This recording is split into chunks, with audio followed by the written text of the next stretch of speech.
Evolution Mythology, Cause and Effect. Chapter 3. Blind Chance. If, as the evolutionists say, evolution is nothing but chance, groping blindly and unknowingly forward through time and random mutations, forget about, for the moment, the origin of life itself, then it is logical to expect that at any point, and that includes today, in the extremely long course of that process, there would be a myriad of life forms in transition from one kind or type to another. Since this supposedly blind and unknowing evolutionary force would, by definition, have no way of realizing that some life forms had become highly evolved, and that its job, oh, but how can a concept have a purpose? That its job was finished. The lower life forms would logically continue to evolve, and there would be no end to it. What could stop it? The question becomes then, where are the life forms that are evolving today? Well, the answer is that they don't exist. Think about this for a minute. Every stage of evolution would still be in existence. If a single-celled life form mutated to another type once, it would continue to do so. If any of the transitions from one type to another that evolutionists talk about so avidly ever occurred, well, then these transitions would still be happening. But there are no life forms in transition from one type to another. Zero. Every life form in existence is fully formed and fully functional, in direct contradiction to what we would expect if the myth of evolution were true. Why? It is simply because evolution is a lie. There is no evolution today because there never has been evolution, ever. But you may say, wait a minute, there's plenty of evidence of things changing over time. Isn't that evolution? Okay, let me be clear. When I speak of evolution, I'm talking about what some call macroevolution, life coming from nothing, and then supposedly changing from one kind or type to another. All of the other changes that the evolution mythologists point to in order to confuse the real issue is adaptation and or selective breeding brought about by man-made or natural forces. On one hand, evolution mythologists want us to believe that evolution means that life came over eons of time from a rock or cosmic dust. Would that be magic dust?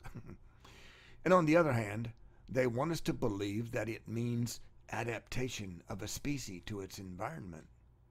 Now, to prove that life came from a rock, evolution mythologists point to the celebrated case of the varying sizes of finch beaks in the Galapagos Islands, or the equally famous case of color variation observed in a species of tree moth in England, both of which are nothing more or less than selective breeding and or genetic variation brought about by environmental pressures and planned for by an omnipotent and omniscient creator.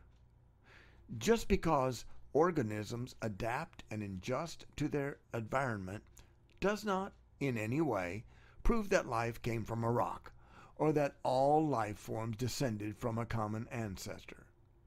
The popular cant in the media today is that the amazing similarity of the genome of humans, chimps, apes, and other life forms proves their common evolutionary ancestry.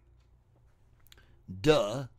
Do you suppose that just maybe the Creator used a common set of building blocks to accomplish his purpose? Blind chance would have been blindly divergent, not divinely consistent. Think about that.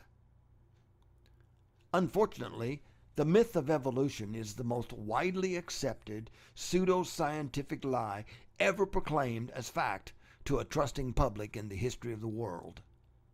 Think on this. evolution mythologists would have us to believe that we, or the original primal organism that we evolved from, came about over long periods of time by the mechanism of random selection or blind chance. This would require that blind chance would produce, at one time or another in this long period, two separate lines of evolutionary descent, and that each resulted in two identical organisms, one male and one female. Really?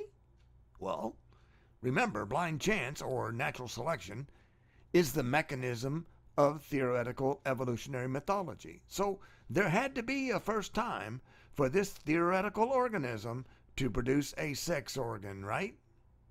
An instant of time, correct? So by the very nature of sexual reproduction, you need two complementary organisms, one male and one female. If not, that organism dies out. So what evolution mythologists are telling us is that at one exact point in time, blind chance produced identical organisms, one male and the other female. Wow. You really gotta hand it to Mr. Blind Chance, because for a force that is supposed to be pure random chance, he sure has an astounding record of organization. What an incredible coincidence. In the long periods of time extrapolated and expounded upon ad nausea by the evolution mythologists, it is an amazing achievement of blind chance that male and female evolved in the tiny time period of one single lifetime. Wow.